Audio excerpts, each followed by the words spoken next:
ये सुबह सुबह बरसात में आपका धन्यवाद कर रहे हैं। हमारे संघ, हम लोगों के राष्ट्रीय अध्यक्ष और आप लोग के पुराने पूर्णिया के सांसद नेता भाई उदय सिंह जी हैं। तो हम लोग यहाँ पर अभी सीमांचल के दौरे पर हैं।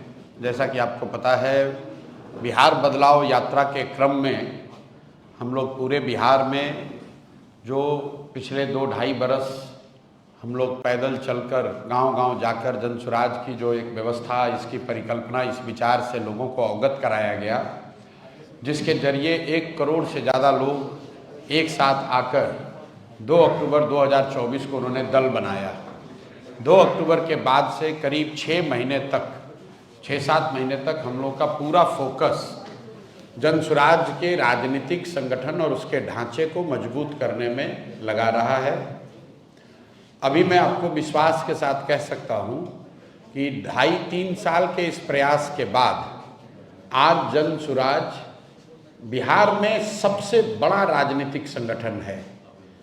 यहाँ पर भाजपा जो अपने आप को बड़ा दल बताती है, उनका अपना आधिकारिक दावा है कि करीब 70 लाख लोग भाजपा के प्राथमिक सदस्य हैं।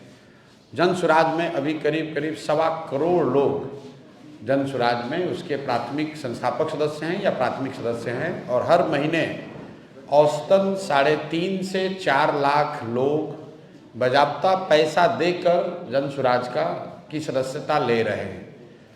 अब जून महीने से हम लोगों ने जो इसका राजनीतिक कैंपेन है वो शुरू किया है, बिहार बदलाव यात्रा के नाम से, जिसका लक्ष्य ये है कि बिहार की जनता को जाकर ये बात बताई जाए कि आज से 50 साल पहले जिस जयप्रकाश नारायण की क्रांति ने, आंदोलन ने सबसे पहले ये नारा बुलंद किया कि सत्ता परिवर्तन नहीं, बिहार में, देश में व्यवस्था परिवर्तन होना चाहिए।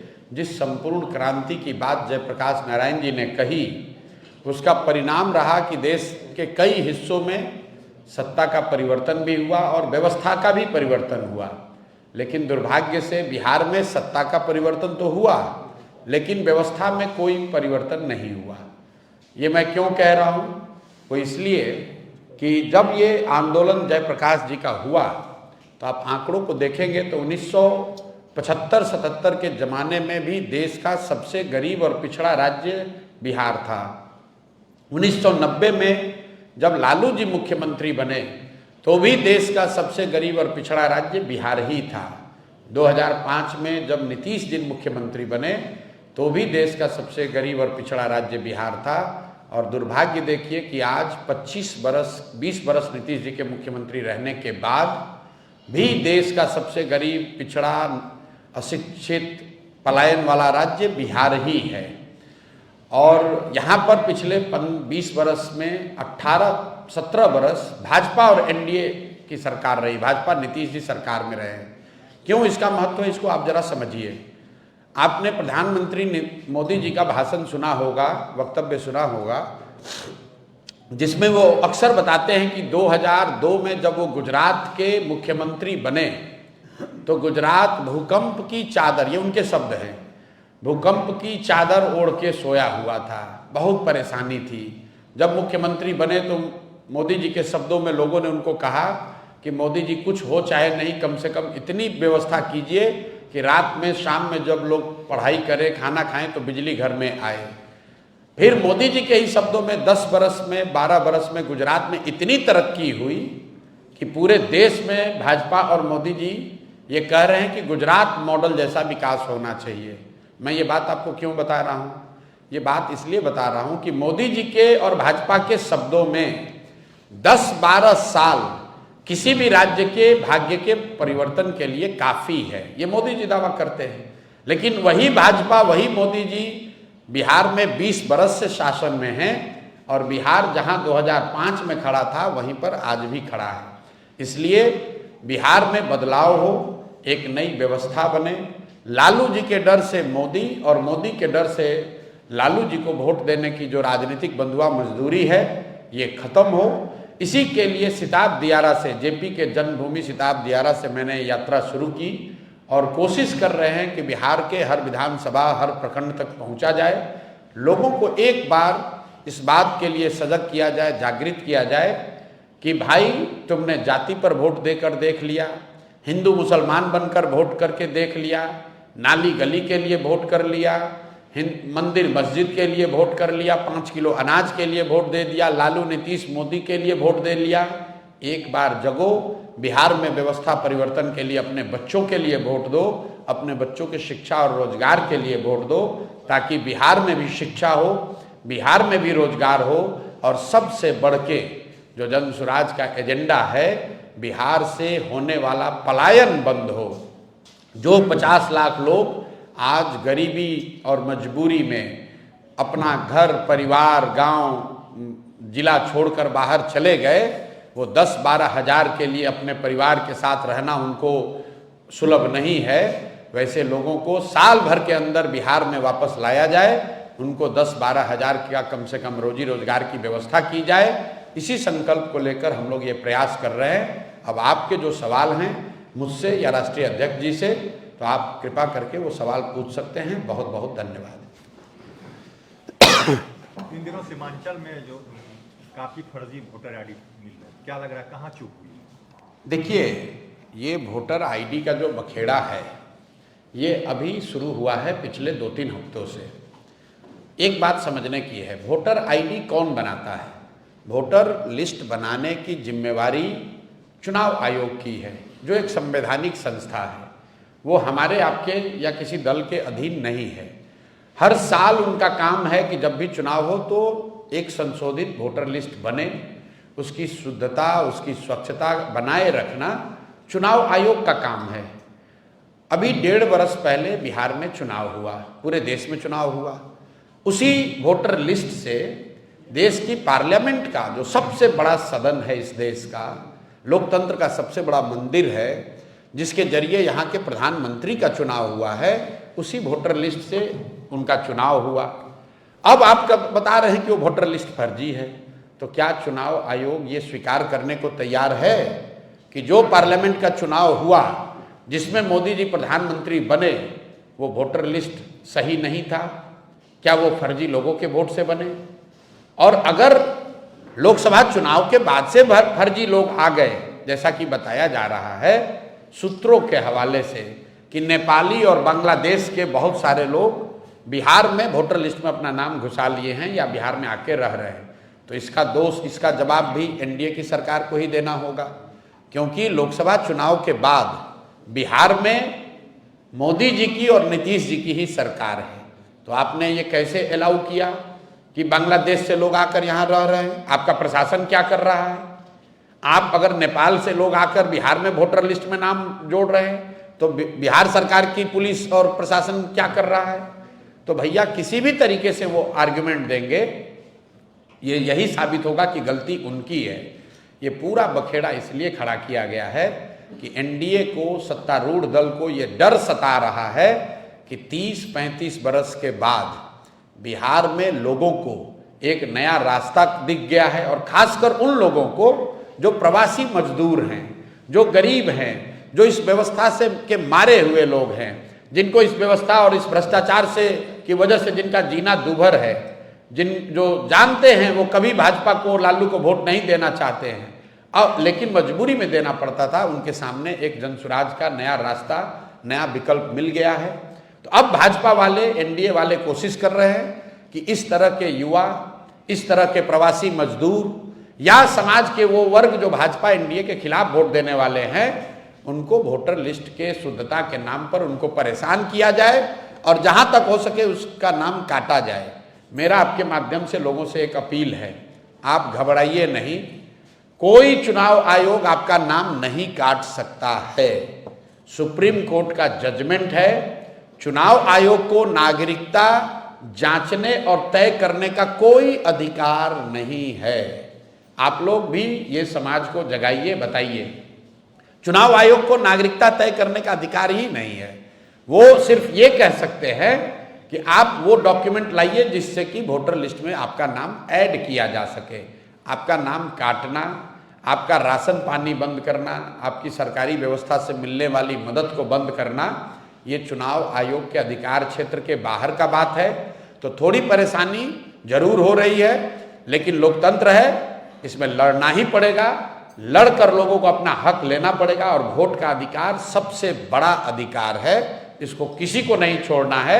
आपके पास अगर कागज नहीं है, लोग आपका नाम काट रहे हैं, आप किसी भी राजनीतिक दल से आपका सरोकार है, जनसुराज अच्छा लगता है तो जनसुराज के पास आइए, दूसरा कोई दल अच्छा लगता है उसके पास जाइए, लेकिन अपना वोट जरूर दीजिए। और देने के लिए जरूरी है कि आप अपना नाम वोटर लिस्ट में अंकित कराइए।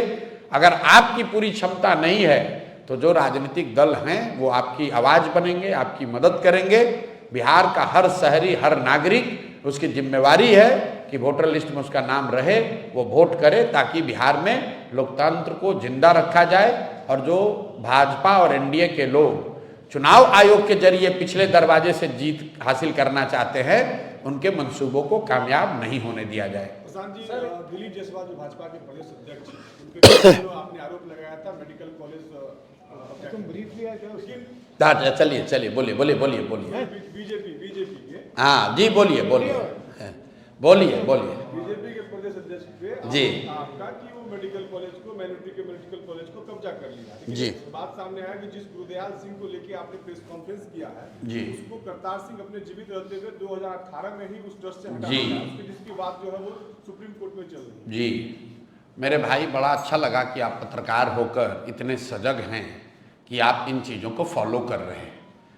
पहली बात तो उस प्रेस कॉन्फ्रेंस में सिर्फ गुरदयाल सिंह नहीं थे, मौलेश्वर सिंह ने उस कॉलेज की स्थापना की। उनकी 5 बेटियां हैं, 3 लड़के हैं। करतार सिंह 1 लड़के थे। मौलेश्वर सिंह की पत्नी वहाँ लाइफ ट्रस्टी थी, और ट्रस्ट डीड पढ़िएगा तो उसमें लिखा हुआ है कि जो लाइफ ट्रस्टी है वो किसी भी हालत में उससे हटाया नहीं जा सकता है, और जब उसकी मृत्यु हो जाएगी तो उसके जो लीगल एयर होते हैं उनको उस ट्रस्ट में रखा जाना चाहिए था। ये तो लीगल मैटर है, चलने दीजिए। हम लोगों ने आरोप लगाया है, मान लीजिए कि हमने गलत आरोप लगाया, आप पत्रकार होकर इतने सजग हैं, और दिलीप जायसवाल बेचारे इतने निसहाय हो गए हैं कि वो जवाब भी नहीं दे पा रहे हैं। भाजपा देश की इतनी बड़ी पार्टी है, भाजपा के पास इतना भी दम नहीं है कि जो जानकारी आपके पास है वो जानकारी वो दे। आपने उनका ठिका उठाया है, बहुत अच्छी बात है, आप सवाल उठा रहे हैं।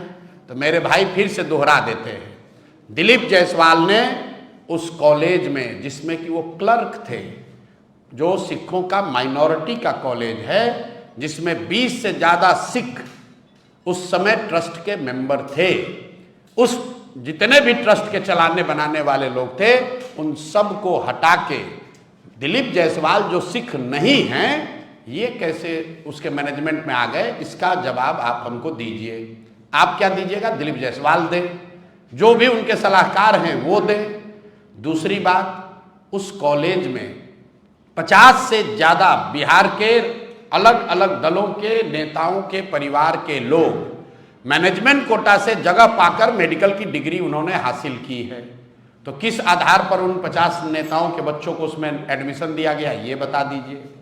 बिहार का सामान्य परिवार का कोई बच्चा मेडिकल करना चाहता है, आपका बेटा अगर पढ़ने जाएगा मेडिकल, बेटा बेटी, तो उसको परीक्षा पास करना पड़ता है। अगर परीक्षा नहीं पास करेगा तो कैपिटेशन फीस देना पड़ता है। लेकिन बिहार के 50 से ज़्यादा नेताओं के परिवार के लोग बिना किसी परीक्षा के उस कॉलेज से पास होकर डॉक्टर बन गए, जिसको दिलीप जायसवाल चला रहे हैं। तीसरा आरोप सुन लीजिए, उस कॉलेज से आयुष्मान भारत के अंतर्गत करोड़ों रुपए की गलत निकासी की गई है, ये भी आरोप लगा रहे हैं। अगर आपको दम है, दिलीप जायसवाल को दम है, तो बता दें कि कितना पैसा आयुष्मान कार्ड योजना में लिया है। चौथा आरोप लगा रहे हैं कि राजेश शाह की 2007 में हत्या हुई है, पुलिस ने FIR किया है, थाने का डायरी निकाल कर देख लीजिए, कोर्ट ने, लोअर कोर्ट ने उसमें कॉग्निजेंस लिया है। दिलीप जायसवाल नेम्ड मर्डर के एक्यूज्ड हैं, नेम्ड एक्यूज्ड हैं। जिस SP ने और DIG दरभंगा के रेंज DIG ने उसका क्लोजर दिया है, उसमें से दोनों ही लोग के परिवारजन को बाद में क्लोजर देने के बाद मेडिकल कॉलेज में उनकी पत्नी उनके बच्चों को एडमिशन दिया गया है। तो ये जानना चाह रहे हैं, और हम अगर गलत कह रहे हैं तो दिलीप जायसवाल कोई असहाय व्यक्ति तो है नहीं, उनकी सरकार है, हम पर मानहानि का केस कर दे, हमको जेल में डाल दे। अभी तो इतना दम नहीं है कि मुंह से बोल सकें। दूसरी बात तो छोड़िए दो, तुम्हारे जरिए और आपके जरिए, आप जैसे पत्रकारों के जरिए सवाल पूछ के हमको डरवा सकते हैं। अभी कल घोषणा किए हैं 18 से पहले दिलीप जायसवाल की माफियागिरी का दूसरा किस्त जारी करेंगे कि सीमांचल के एरिया में इस आदमी ने और क्या क्या गलत किया है। चाल चरित्र चेहरा का बात करने वाली भाजपा, उसका अध्यक्ष, उस पर मर्डर का जैसे संगीन आरोप हैं।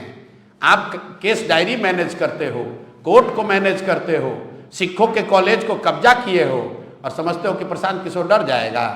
हैं, आपको लग रहा है कि हम ऐसे ऐसे गिदड़ भपकी से हम डरने वाले हैं।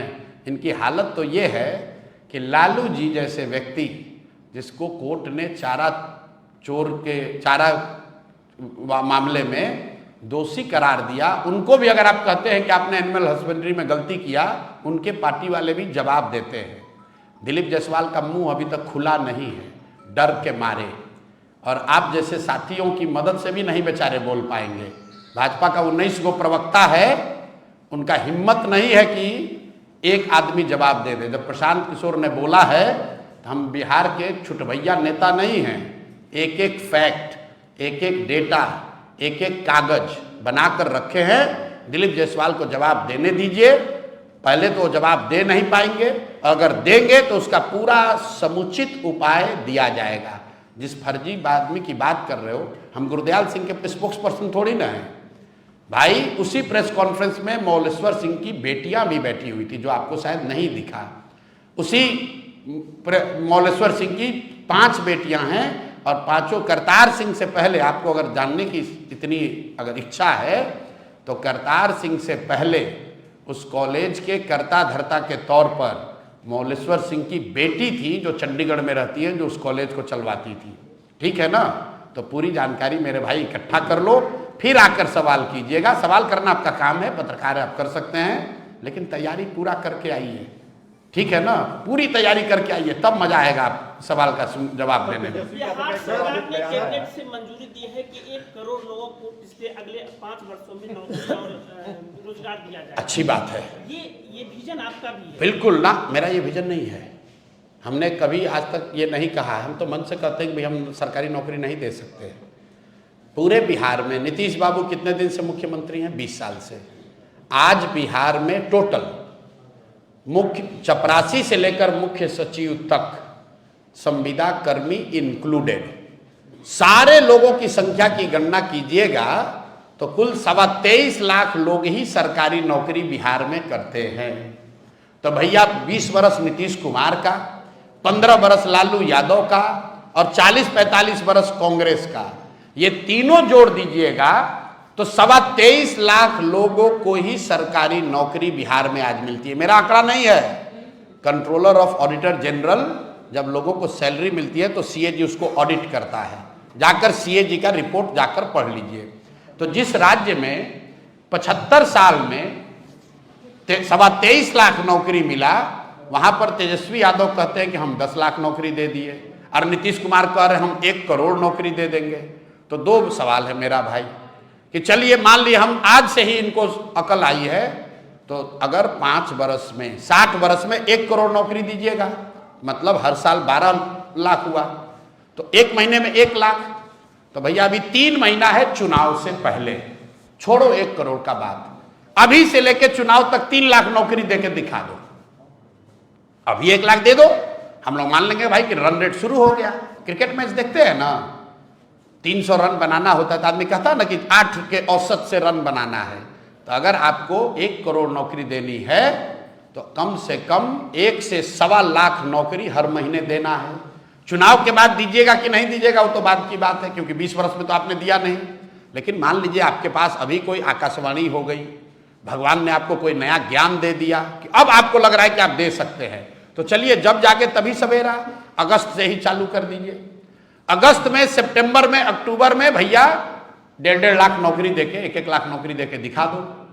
दूसरा सवाल, इनके एक भतीजा हैं तेजस्वी यादव, कहा मैंने 10 लाख नौकरी दे दिया, 10 लाख नहीं दिए, 5 लाख दिए और 2.5 लाख का प्रोसेस शुरू कर दिया। आप लोग पत्रकार हैं, अगली बार कोई राजद का मिले तो उससे एक सवाल पूछिएगा, क्योंकि तेजस्वी यादव तो मिलेगा नहीं, एक सवाल पूछिएगा जरूर कि मेरे भाई जिस 5 लाख आदमी को आप लोग नौकरी दिए हैं उसका नाम पता एड्रेस जारी करने में दिक्कत क्या है?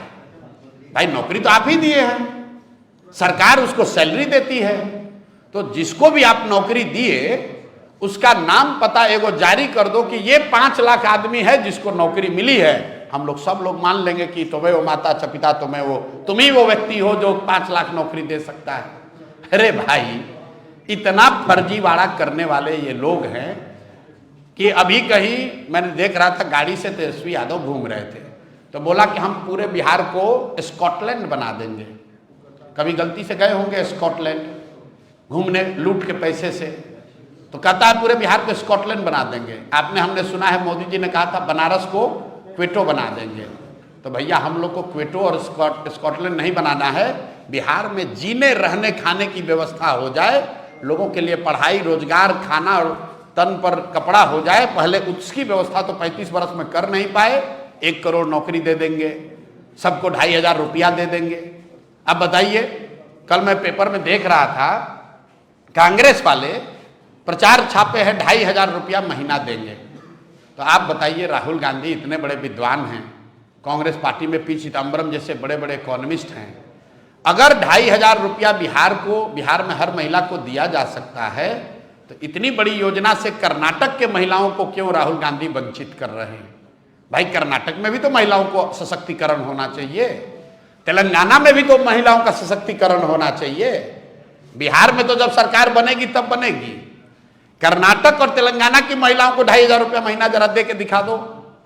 कर्नाटक और तेलंगाना जैसे धनी राज्य भी सभी महिलाओं को 2,500 रुपया नहीं दे सकते हैं, और बिहार में आकर राजद का पिछलग्गू दल कांग्रेस, जिसका पूरा अस्तित्व ही 40 सीट पर लड़ने का जुगाड़ करने का है, वो कह रहे हैं लोग कि हम लोग 2,500 रुपया महीना दे देंगे। अगर 2,500 रुपया आप यहाँ महिलाओं को देंगे, नोट कर लीजिए 6 करोड़ महिला रहती है, अगर बच्चियों को हटा भी दे, नाबालिग बच्चियों को हटा भी दें तो भी 4.5 से 5 करोड़ महिला हुई।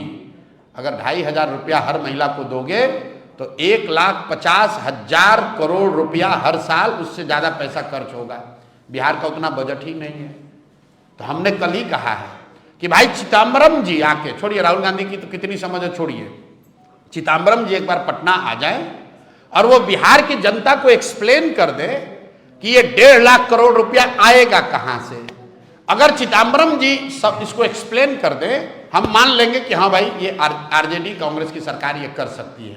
लेकिन चिदम्बरम जी आकर ये बता दे बिहार में कि कहाँ से 2,500 रुपया हर महिला को दिया जाएगा और क्यों ये योजना कांग्रेस की सरकार कर्नाटक में या तेलंगाना में या तमिलनाडु में क्यों नहीं कर पा रही है।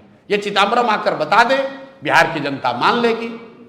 अरे भाई ये वोट लेने का निरा बेवकूफ बनाने का उपाय है, न ये मिल सकता है ना इनको देना है। आप और हम मूर्ख बन के इसमें फंसेंगे और फिर कल रोएंगे कि हमको ठग लिया।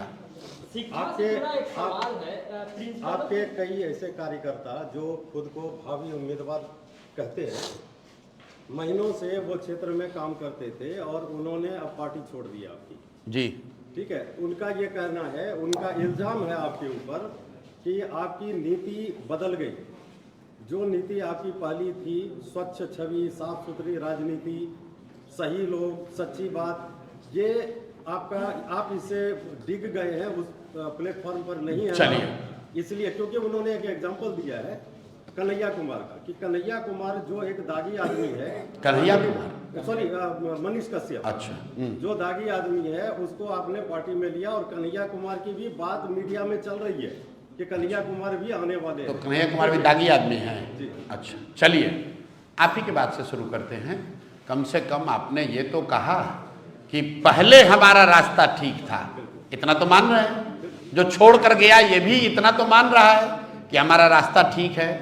अब उनको लग रहा है कि हम रास्ता छोड़ दिए हैं। तो भाई अगर रास्ता छोड़ दिए हैं तो आज आप ये बताइए कि जन सुराज साल भर पहले जितने लोग जनसुराज को पूर्णिया में जानते थे या जितने लोग जनसुराज से जुड़े थे, उससे आज ज़्यादा लोग जानते जुड़े हैं या उससे कम लोग जुड़े हैं? आप बता दीजिए मेरे भाई। जनसुराज होता ये है कि आप गांव देहात में देखे होंगे, बस स्टैंड पर बहुत बार गए होंगे आप। बस में बैठने के लिए आप मारामारी करते हैं। जैसे ही आप बस में बैठ जाते हैं, बस खुलने वाली है, तो जब आप बस में बैठना चाहते हैं तो आप चाहते हैं कंडक्टर को रोको रोको रोको, हमको बस में बैठना है। जैसे ही बस में आप बैठ गए, अब आप सोचते हैं कि बस खुल जाए, अब दूसरा कोई ना बैठे इसमें, और कंडक्टर है वो रोके रहता है, और आप और हम बस में बैठ के कहते रहे भाई कितना आदमी बैठा होगा, आगे बढ़ो, क्योंकि आपकी जगह मिल गई। आप चाहते हैं कि अब कोई दूसरा ना आए, मैं ही बस में आराम से 2 सीट लेकर हम ही बैठे। तो यही मानसिकता होती है आदमी की। जो लोग राजनीति के जरिए राजनीति कर रहे हैं वो आ गए जनसुराज में, वो चाहते हैं कि तरक्की तो हो लेकिन कंपटीशन ना हो, कोई दूसरा ना आए, कोई दूसरा दावेदार ना आए। ये तो भाई संभव नहीं है। जिस दिन अब आ रहे मनीष कश्यप पे, आपने कहा मनीष कश्यप दागदार आदमी है। किस तरीके से दागदार हैं? कुछ लोगों ने कहा कि यूट्यूब पर उनके स्टेटमेंट हैं। तो भैया यूट्यूब पर तो नरेंद्र मोदी जी का स्टेटमेंट है। नरेंद्र मोदी का भाषण सुने थे ना लोकसभा में, उनको किसी ने कोई कार्रवाई किया? मैंने फिर बताया, गंगा नदी निकलती हैं हिमालय से, बंगाल तक जाते जाते सैकड़ों छोटी बड़ी नदियां नाले गंगा में समाहित होता है। तो क्या गंगा को आप गंडक कहने लगते हैं? क्या कोसी के मिलने के बाद से गंगा को कोसी कहने लगते हैं? क्या जमुना के मिलने के बाद गंगा का रंग बदल जाता है? नहीं बदलता है। सब व्यक्ति, सारी नदियां, सारे नाले जो हैं वो गंगा में समाहित हो जाती है। तो जनसुराज इतनी बड़ी सोच है, इतना बड़ा परिवार है कि इसमें बहुत सारे लोग आएंगे और वो इसी में विलीन होकर इस स्वच्छ व्यवस्था का हिस्सा बनकर आगे बढ़ेंगे। दिल्ली में यमुना आकर मिलती है गंगा में, उससे पहले उसका रंग काला है, और जैसे ही दिल्ली से निकलता है तो यमुना उसमें विलीन हो गई, उसका रंग गंगा का रंग हो गया। ठीक है, आप हरिद्वार जाएंगे तो गंगा का जो उद्भव है, 7 अलग अलग नदियां आती है, अलकनंदा है, भगीरथी है, अलग अलग नदियों के पानी का रंग अलग अलग है। लेकिन जब हरिद्वार में जब वो आती हैं नदियां, वो सब गंगा हो गई। तो जनसुराज वो बड़ी व्यवस्था है जिसमें हर वो व्यक्ति जो बिहार को सुधारने के लिए अपना योगदान करना चाहता है, वो चाहे किसी भी पृष्ठभूमि का हो, चोर बदमाश हो तो उसको नहीं लिया जाएगा, लेकिन अगर वो गरीब घर का है, अगर उसके पिताजी विधायक नहीं हैं, वो किसी बड़े बाप का लड़का नहीं, ये हम लोग के यहाँ किसी को एक्सक्लूजन का क्राइटेरिया नहीं है। अगर कोई मार्ग से भटका हुआ व्यक्ति वापस आकर सही रास्ता पकड़ना चाहता है तो हम लोग की जिम्मेवारी है कि उसको सही रास्ता अपनाने में मदद की जाए, उसको छोड़ न दिया जाए। तो वॉशिंग मशीन जनसुराज में भी आ गया। ये वॉशिंग मशीन नहीं है, आप बात नहीं समझे।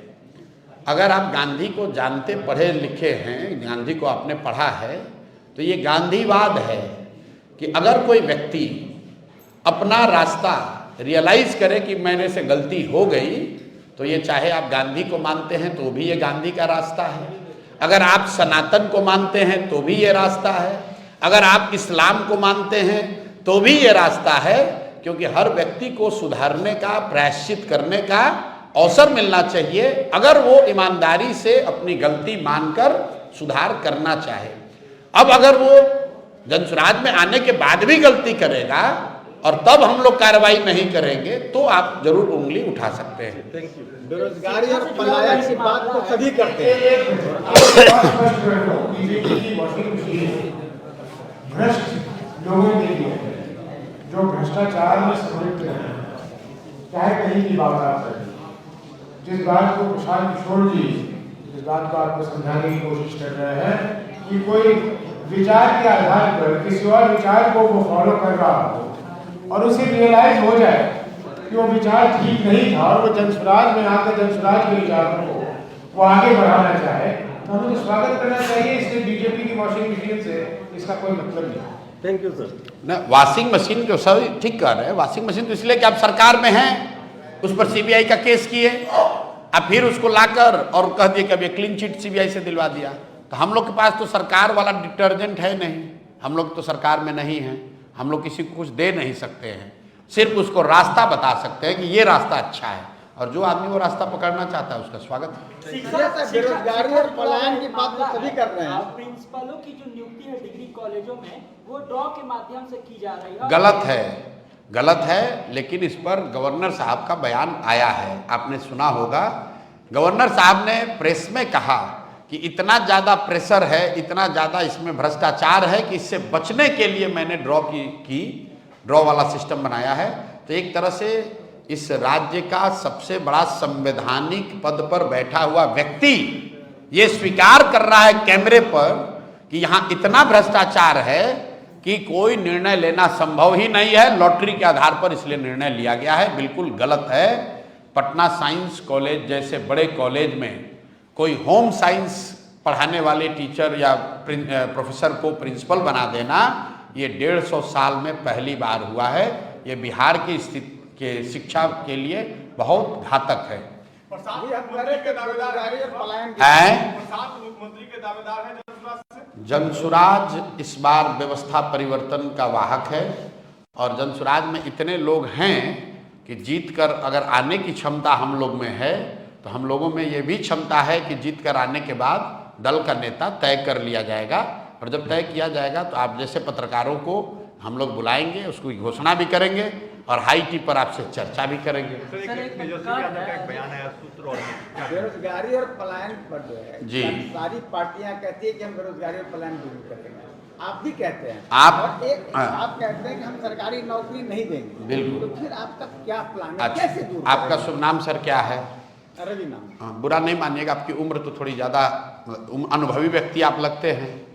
आप इतने दिन से पत्रकार हैं, मुझे राजद का या नीतीश कुमार का या भाजपा का कोई एक बयान जनसुराज के आने से पहले दिखा दीजिए जहां पलायन रोकने की बात किसी दल ने, किसी नेता ने कभी बिहार में किया है। क्या बात करते हैं आप लोग। मैंने अभी आपके एक साथी मित्र को कहा कि जब आप आ रहे हैं पीसी में, तो जैसे बिहार की सब व्यवस्था को सुधारना है, वैसे पत्रकारों को भी सुधारने की जरूरत है। आप आइए तो रिसर्च करके आइए, आपका जवाब तब देंगे जब आप बताइए कि भाजपा के, राजद के, जदयू के किस नेता ने किस समय कहा कि बिहार से पलायन रुकना चाहिए। अभी तक नेता यही कहते रहे हैं। जब दिल्ली में, बॉम्बे में बिहार के पलायन से पीड़ित लोगों के साथ दुर्व्यवहार होता है, तो अभी तक यहाँ के नेता यही कहते रहे हैं कि अरे भाई, अगर बॉम्बे में, दिल्ली में बिहारियों के साथ मारपीट करोगे तो वहाँ पर सब्जी नहीं बिकेगी, वहाँ व्यवस्था ठप हो जाएगी, वहाँ अपार्टमेंट में काम करने के लिए राजमिस्त्री और प्लम्बर नहीं मिलेंगे, वहाँ पर कूड़ा करकट फैल जाएगा, वहाँ पर ऑटो और टैक्सी नहीं चलेगा। ये पहली बार प्रशांत किशोर और जनसुराज ने 3 बरस पहले कहा कि बॉम्बे और दिल्ली में जाकर कूड़ा करकट उठाना, सब्जी बेचना, वहाँ की साफ सफाई करना काम कोई बुरा नहीं है, लेकिन मजबूरी में उन जगहों पर जाकर ये काम करना बिहार के लिए, बिहार के बच्चों के लिए गौरव की बात नहीं है। गौरव की बात तब होती जब पूर्णिया में, सहरसा में, कोसी में, सीमांचल में हम लोग वो सब्जी उगाते और यहाँ से रेफ्रिजरेटेड ट्रेन से, बसों से, गाड़ियों से, एरोप्लेन से वो सब्जी बॉम्बे और दिल्ली भेजते, तो यहाँ के लोगों की आमदनी बढ़ती, हम लोग को यहाँ रोजगार मिलता, हम लोग के बच्चे और युवा भी अपने परिवार के साथ होली, दशहरा, ईद मना पाते। और अगर दिल्ली, बॉम्बे में कोई बिहारी को बिहारी कह के गाली देता, तो हम लोग ये भी उनको बताते कि भैया, अगर बिहारी को गाली दोगे तो यहाँ से सब्जी, दूध भेजना बंद कर देंगे, तुम्हारा खाना पानी बंद हो जाएगा। वो सम्मान की बात है। तो पहली बार जनसुराज ने ये बात कही है। जनसुराज ये भी बता रहा है कि पलायन कैसे रुकेगा। बेरोजगारी और पलायन पर जो है जी, सारी पार्टियां कहती है कि हम बेरोजगारी और पलायन दूर करेंगे, आप भी कहते हैं, आप कहते हैं कि हम सरकारी नौकरी नहीं देंगे। बिल्कुल। तो फिर आपका क्या प्लान है, अच्छा, कैसे दूर आपका शुभ नाम सर क्या है? रवि नाम। बुरा नहीं मानिएगा, आपकी उम्र तो थोड़ी ज़्यादा अनुभवी व्यक्ति आप लगते हैं। आप इतने दिन से पत्रकार हैं, मुझे राजद का या नीतीश कुमार का या भाजपा का कोई एक बयान जनसुराज के आने से पहले दिखा दीजिए जहां पलायन रोकने की बात किसी दल ने, किसी नेता ने कभी बिहार में किया है। क्या बात करते हैं आप लोग। मैंने अभी आपके एक साथी मित्र को कहा कि जब आप आ रहे हैं पीसी में, तो जैसे बिहार की सब व्यवस्था को सुधारना है, वैसे पत्रकारों को भी सुधरने की जरूरत है। आप आइए तो रिसर्च करके आइए, आपका जवाब तब देंगे जब आप बताइए कि भाजपा के, राजद के, जदयू के किस नेता ने किस समय कहा कि बिहार से पलायन रुकना चाहिए। अभी तक नेता यही कहते रहे हैं। जब दिल्ली में, बॉम्बे में बिहार के पलायन से पीड़ित लोगों के साथ दुर्व्यवहार होता है तो अभी तक यहाँ के नेता यही कहते रहे हैं कि अरे भाई, अगर बॉम्बे में, दिल्ली में बिहारियों के साथ मारपीट करोगे तो वहाँ पर सब्जी नहीं बिकेगी, वहाँ व्यवस्था ठप हो जाएगी, वहाँ अपार्टमेंट में काम करने के लिए राजमिस्त्री और प्लम्बर नहीं मिलेंगे, वहाँ पर कूड़ा करकट फैल जाएगा, वहाँ पर ऑटो और टैक्सी नहीं चलेगा। ये पहली बार प्रशांत किशोर और जनसुराज ने 3 बरस पहले कहा कि बॉम्बे और दिल्ली में जाकर कूड़ा करकट उठाना, सब्जी बेचना, वहाँ की साफ सफाई करना काम कोई बुरा नहीं है, लेकिन मजबूरी में उन जगहों पर जाकर ये काम करना बिहार के लिए, बिहार के बच्चों के लिए गौरव की बात नहीं है। गौरव की बात तब होती जब पूर्णिया में, सहरसा में, कोसी में, सीमांचल में हम लोग वो सब्जी उगाते और यहाँ से रेफ्रिजरेटेड ट्रेन से, बसों से, गाड़ियों से, एरोप्लेन से वो सब्जी बॉम्बे और दिल्ली भेजते तो यहाँ के लोगों की आमदनी बढ़ती, हम लोग को यहाँ रोजगार मिलता, हम लोग के बच्चे और युवा भी अपने परिवार के साथ होली, दशहरा, ईद मना पाते। और अगर दिल्ली, बॉम्बे में कोई बिहारी को बिहारी कह के गाली देता तो हम लोग ये भी उनको बताते कि भैया, अगर बिहारी को गाली दोगे तो यहाँ से सब्जी, दूध भेजना बंद कर देंगे, तुम्हारा खाना पानी बंद हो जाएगा। वो सम्मान की बात है। तो पहली बार जनसुराज ने ये बात कही है। जनसुराज ये भी बता रहा है कि पलायन कैसे रुकेगा। यहाँ पर बेवकूफ नेता ये अभी तक बता रहे हैं कि सरकारी नौकरी दे देंगे। मैंने अभी आपको आंकड़ा दिया, 23.25 लाख, 13 करोड़ से ज्यादा आबादी वाले बिहार में सिर्फ 23.25 लाख लोग सरकारी नौकरी करते हैं। कैसे दे दोगे? अगर मान लो तेजस्वी यादव की बात मान लो, आपने 10 लाख नौकरी दे भी दिया तो भी 23 लाख से बढ़ के 33 लाख हो जाएगा। 13 करोड़ लोगों को रोजगार कैसे मिलेगा? तो जनसुराज ने उसका रास्ता बताया कि बिहार से होने वाले पूंजी के पलायन को रोक के बुद्धि का पलायन रोका जाएगा, और जिस दिन पूंजी और बुद्धि का पलायन रुका उस दिन श्रम का पलायन अपने आप रुक जाएगा। पलायन यहाँ सिर्फ मजदूरों का नहीं है, यहाँ पर सबसे बड़ा पलायन पूंजी का पलायन है, जो बैंकों के माध्यम से हर साल होता है। करीब करीब 2.5 लाख करोड़ रुपया बिहार के लोगों का पैसा बैंक यहाँ से दूसरे राज्य में भेज रहे हैं, उसको रोकने की जरूरत है। बिहार से हजारों बच्चे कोटा में, IIT में, बड़े कॉलेजेस में पढ़कर वहीं पर नौकरी रोजगार कर रहे हैं, वो बिहार वापस नहीं आ रहे हैं, उसको रोकने की जरूरत है। जिस दिन ये बैंकों से पैसा जाना रुक जाएगा, जिस दिन बिहार के पढ़े लिखे समझदार युवा बिहार में आकर नौकरी रोजगार करने लगेंगे, अपने आप सारा श्रम का पलायन रुक जाएगा। क्या आप रिजर्वेशन को पलायन का एक कारण मानते हैं? रिजर्वेशन बिल्कुल नहीं। रिजर्वेशन से इससे क्या लेना देना है? ये रिजर्वेशन का भूत आप लोग ऐसा यहाँ समाज में बांटा है भाई, फिर से रिपीट कर रहा हूँ एक ही डेटा को बार बार। 23.25 लाख लोगों को नौकरी है, ये हुआ बिहार की आबादी का 1.97%। 2% से कम लोग बिहार में सरकारी नौकरी करते हैं। रिजर्वेशन इसमें 20% हो, 40 हो, 60 हो, 100 हो, 23 लाख लोगों को ही तो असर पड़ेगा। लेकिन समाज को बांटने, लड़ाने के लिए ये 23 लाख की बात न करके रिजर्वेशन का आप बता रहे हैं कि हम 60 कर देंगे, 80 कर देंगे। अरे भाई, आप 100 कर दो। अगर आप 100% भी रिजर्वेशन कर दो तो भी 13 करोड़ लोगों को उसका कोई फायदा नहीं होना है, कोई फायदा नहीं होना है। ये भ्रम में मत रहो भाई। आपकी सरकार आती है तो कितने दिनों में लगता है कि आपको पलायन रोक लीजिए? 1 साल के अंदर, कितने दिन नहीं, सरकार बनते के साथ ही साल भर के अंदर बिहार से बाहर गए 50 लाख युवाओं को वापस बुलाकर यहीं पर रोजी रोजगार दे दिया जाएगा। इसके लिए मैंने ये भी बताया कि कैसे किया जाएगा। एक विशेष मंत्रालय बनाया जाएगा, एक टास्क फोर्स बनाई जाएगी, और जैसे रिफ्यूजीज आए थे पाकिस्तान भारत के बंटवारे पर तो उनको जमीन, साधन, व्यवस्था दी गई थी। जैसे बांग्लादेश और भारत का बंटवारा हुआ तो वेस्ट बंगाल में रिलीफ एंड रिहेबिलिटेशन का एक अलग से डिपार्टमेंट था। 1.25 करोड़ लोगों को बिहार में बंगाल में लाकर सेटल करने के लिए, वैसे ही बिहार में जन सुराज की व्यवस्था बनते के साथ ही एक हाई लेवल टास्क फोर्स बनाया जाएगा, एक फुल फ्लेजेड मंत्रालय विभाग होगा जिसका सिर्फ और सिर्फ काम ये होगा कि 50 लाख से ज़्यादा लोग जो मजबूरी में अपने परिवार का भरण पोषण करने के लिए, पेट पालने के लिए बाहर गए हैं, उनको वापस बुलाकर यहीं पर रोजी रोजगार की व्यवस्था कर दी जाए। ये काम इस सरकार ने भी घोषणा की थी कोविड के दौरान, आपको याद होगा। 23.5 लाख लोग रजिस्टर भी किए थे, लेकिन सरकार उसके बाद सो गई। 23.5 लाख लोग वापस आए थे।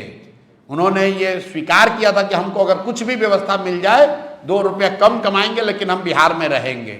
सरकार ने उनको 1000 रुपया का कुछ स्टाइपेंड वगैरह भी दिया था, सब्सिस्टेंस। लेकिन उसके बाद सरकार सो गई, उन्होंने कोई प्रयास नहीं किया।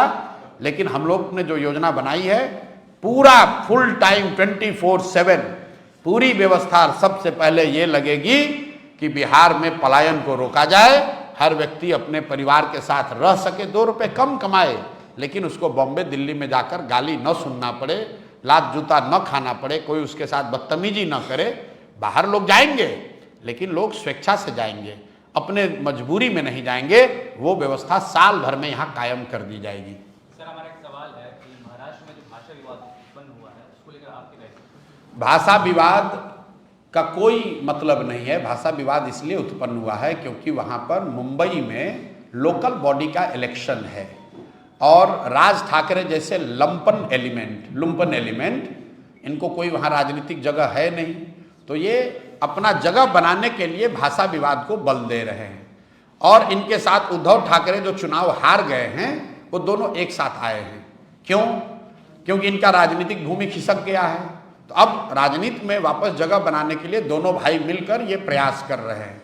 लेकिन ये दोनों लोग दोषी कम हैं, ज़्यादा दोषी भाजपा और कांग्रेस है। क्यों? क्योंकि महाराष्ट्र में सरकार भाजपा की है। उद्धव ठाकरे राहुल गांधी के मित्र हैं, उनके गठबंधन के, तेजस्वी यादव के गठबंधन के हिस्सा हैं। आप बताइए, आप युवा हैं, मुंबई में किसी बिहार के साथी को, भाई को मारा जा रहा है, तेजस्वी यादव ने उस पर कोई बयान दिया? क्या राहुल गांधी ने जवाब दिया कि भाई उद्धव ठाकरे के लोग क्यों मार रहे हैं बिहारियों को, या क्यों गाली दे रहे हैं हिंदी भाषियों को, क्यों मार रहे हैं? बताइए, आप लोग सवाल क्यों नहीं पूछते हैं ये बात? इसलिए ये लोग नहीं बोलते हैं कि राहुल गांधी आते हैं सीमांचल में, आप लोग जाते हैं कवर करने, एक जाकर वीडियो देख लीजिए। कांग्रेस के मुख्यमंत्री हैं रेवंत रेड्डी, तेलंगाना में। वीडियो पर कहा उस आदमी ने कि बिहारियों का डीएनए तेलंगाना के लोगों के डीएनए से खराब है, ये लोग मजदूरी करने के लिए ही पैदा हुए हैं। वो आदमी अभी मुख्यमंत्री है और उस दल के नेता राहुल गांधी आकर यहाँ वोट मांग रहे हैं, और किसी की हिम्मत नहीं है आप में से कि ये पूछे कि भाई अगर हम लोग का डीएनए सिर्फ मजदूरी करने का है तो सर आप बिहार में वोट मांगने क्यों आए हैं? आप तेलंगाना में ही राजनीति कर लीजिए। लेकिन आप तो सवाल पूछिएगा नहीं, तो होगा कैसे? बिहार के लोगों के, अब ये अंतिम सवाल भैया, अपने तो पूरा दिन चलता रहेगा। बिहार के लोगों के मोबाइल पे फोन आ रहा है चीफ मिनिस्टर का कि 400 से 1100 रुपए मैंने वृद्धा पेंशन कर दिया है, जो कि अच्छी बात है, इसका हम लोग स्वागत करते हैं। और जन सुराज का एक अभियान रहा है पिछले 3 साल में, इसकी भी जाकर आप रिसर्च कर लीजिएगा। सबसे पहले प्रशांत किशोर ने, जन सुराज ने ये आवाज़ उठाई कि इस महंगाई के ज़माने में किसी को भी, चाहे वो दिव्यांग हो, विधवा हो, वृद्ध हो, 400 रुपया देना भीख से भी बदतर है, इसको बढ़ाया जाना चाहिए। हम लोगों ने ये भी कहा कि इसको कम से कम 2000 किया जाना चाहिए, और यही लोकतंत्र की ताकत है। जन सुराज का कोई आज एमएलए एमपी नहीं है, हम लोग विधानसभा में, लोकसभा में नहीं हैं, लेकिन जनता का दबाव इतना है कि चुनाव से पहले 20 बरस, ध्यान दीजिए, 20 बरस जिस नीतीश कुमार और भाजपा ने 400 रुपया के पेंशन को 410 रुपया नहीं किया, वो एक ही बार इसको बढ़ाकर 1100 कर दिया इन्होंने। क्यों? क्योंकि देख रहे हैं कि नहीं करेंगे तो जन सुराज की वजह से पूरे समाज में चर्चा हो गई कि बात तो ठीक है, 400 रुपया तो भीख से भी बदतर है, इसको 1100 2000 होना चाहिए। तो लोकतंत्र की ये ताकत है जितने ज्यादा राजनीतिक प्लेयर, जितने ज्यादा दल ईमानदारी से समाज की बात उठाएंगे, उतनी व्यवस्था बेहतर बनेगी। बहुत बहुत धन्यवाद भैया।